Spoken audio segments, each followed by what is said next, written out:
చాలా మందికి ధ్యానం అంటే ఏంటో తెలియని అనాగరికమైన జీవితం జీవిస్తున్న వాళ్ళకి ధ్యానం అంటే పనులు వదిలేసి ఇది వదిలేసి అది వదిలేసి కళ్ళు మూసుకుని కూర్చుంటున్నారు.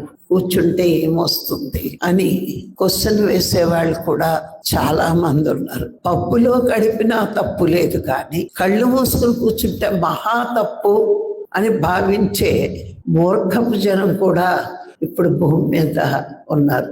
ఎందుకు అంటే వాళ్ళకి ధ్యానం అంటే తెలియదు, ఆధ్యాత్మికత అంటే తెలియదు, జన్మ ఎందుకు తీసుకున్నామో తెలియదు.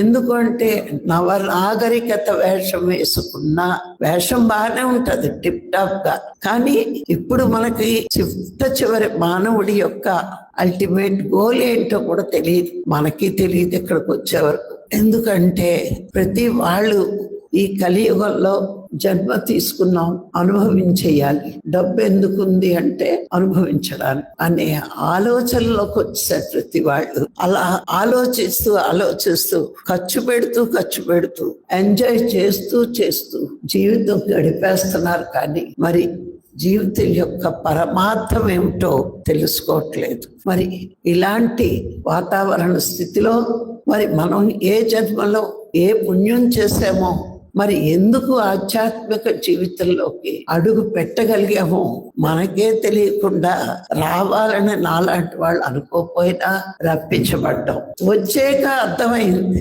ఎంత మంచి దారిలో ఉన్నాము. మనని చూసి చాలా మంది వీళ్ళకి పిచ్చెక్కిందా అనుకునే అంత అజ్ఞానంలో బతికేస్తుంటే వాళ్ళని చూసి జాలి పడటం తప్పించి రెండోదేమి మనం చేయలేము.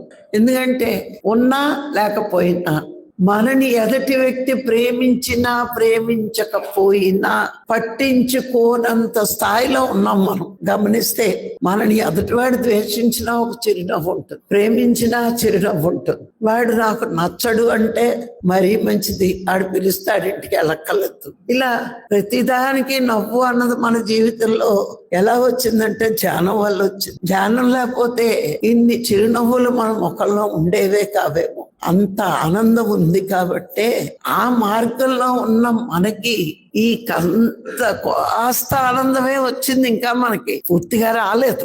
ఈ కాస్త ఆనందానికే మనం మైమర్చిపోయి 3 రోజులు మీ పనులన్నీ పక్కన పెట్టి ఇక్కడ గడపడానికి వస్తున్నారు అంటే నిజంగా ఆత్మదర్శనం కలిగితే మనకు కావాల్సిందే ఉందండి. ఈ మార్గమే ఇంత ఆనందం ఇస్తే నిజంగా మనం అది పొందితే ఆ పొందడానికి చేసే ఈ చిరు ప్రయత్నమే ఈ 3 రోజుల శిక్షణా శిబిరం.